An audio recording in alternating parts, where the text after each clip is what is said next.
A few weeks ago, I posted a video called Arm Wrestling Exercise for Every Technique, where I showed you a few exercises that you can do for every arm wrestling technique. Today, I'm going to start a new series where I'll explain in depth every one of those techniques. I'll cover how to execute the technique properly on the table and what areas you'll have to strengthen for each technique. I will show you some great exercises that you can do to get stronger, and at the end, I will also highlight a few elite arm wrestlers who have mastered each style so you can take some inspiration from them. Let's get straight into it, and the first technique we are going to look at is the dragging hook. This is one of the most popular arm wrestling techniques. Let's take a look on how to execute the dragging hook properly on the table. First, you will have to get into the hook. You do that by setting yourself up as high as you can from the start. Ideally, you want to create a gap between your hand and the hand of your opponent. That gap will make it easier for you to cup your wrist in after the go. If the opponent is also a hooker, it will be very easy to get into the hook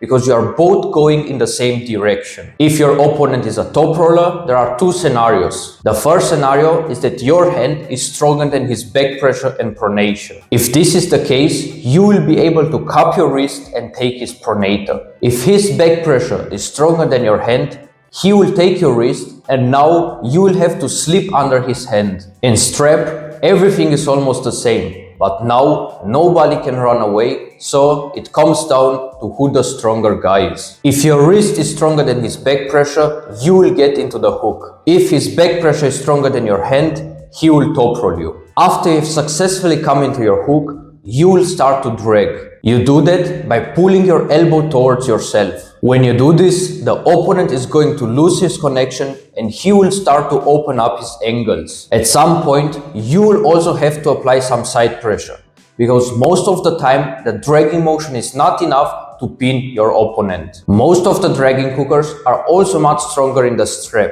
because the strap connects your hand with your whole body, which makes it easier to drag your elbow backward. Now, let's analyze the areas that you'll have to strengthen as a dragging hooker. First, you will have to get into the hook, which means you will need a lot of wrist and finger strength. Without strap, your wrist and fingers are equally important. In the strap, the fingers are not that important anymore and your wrist will do the cupping motion. When you are in the hook, the main muscles that perform the dragging motion are your back and your elbow flexors. The elbow flexors are also very important because if they're not strong enough, you will pull backwards with your back and your arm will start to open up. At the end, you will also need some side pressure to finish the move. Now, let me tell you something that no one talks about when it comes to the dragging hook. Everybody will tell you to apply your side pressure through supination, which in my eyes is a terrible mistake. First of all, you don't come into the hook by actively supinating.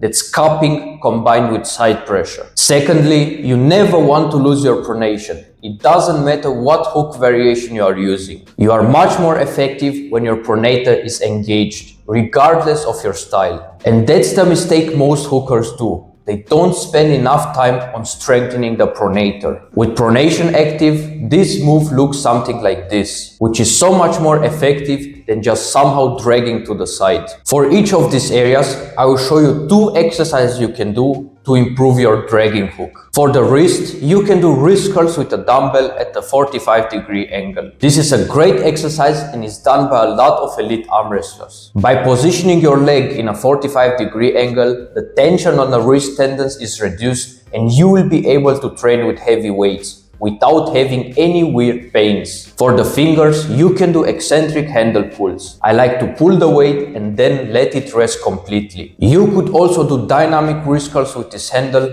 but I find it uncomfortable for the wrist when you do it this way. If you don't have an eccentric handle, just take a handle that rotates, put a fat grip on it and do the regular pulls. Another exercise that targets your wrist and fingers at the same time is wrist curls with a rolling thunder. This one simulates the position you are in during a real arm wrestling match. You could also do this with a wrist wrench. The wrist wrench will attack your wrist and fingers more than any other handle.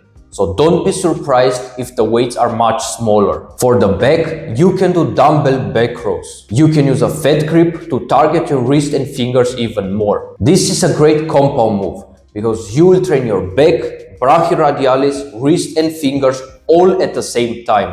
The only thing you have to focus on is to do the reps as clean as possible, because in this exercise it is very easy to cheat yourself. You could also do back rows at the machine with a rolling thunder. This will train your back together with your hand at the same time. Same as before, if you want to make the exercise even harder, you can do it with a wrist wrench. And because we are talking about the back, I have to add pull-ups to the list. Pull-ups can also be considered a compound move for the sport of arm wrestling. Take a neutral grip to simulate a real arm wrestling match. You can also do partial pull-ups because this variation transfers best to the table. When it comes to the elbow flexors, there are two main muscles you have to train: the brachyradialis and the biceps. For the brachyradialis, you can do hammer curls with a belt. Make sure your elbow is fixed when you do this exercise to simulate the position you have on the table. If you have a table and a pulley, you can also do pronated back pressure on the table. This exercise is great because it teaches you to apply your back pressure together with some pronation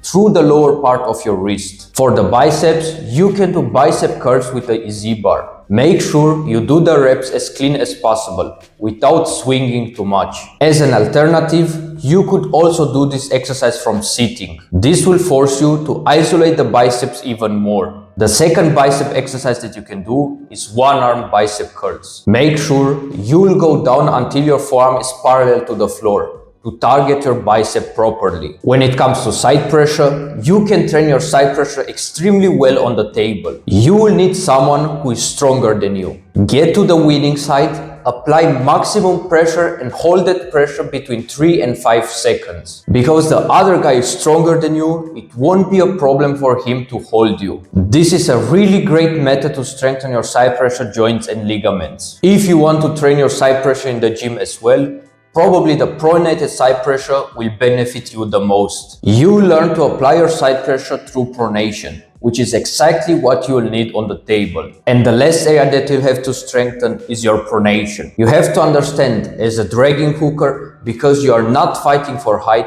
you will end up pretty low on the table. That means you won't be able to apply your pronation through your hand because you are simply too low from a level perspective for that to work. Instead, you will have to initiate your pronation from your lowest point, which is the bottom part of your wrist. For that, you are going to do pronation through the forearm.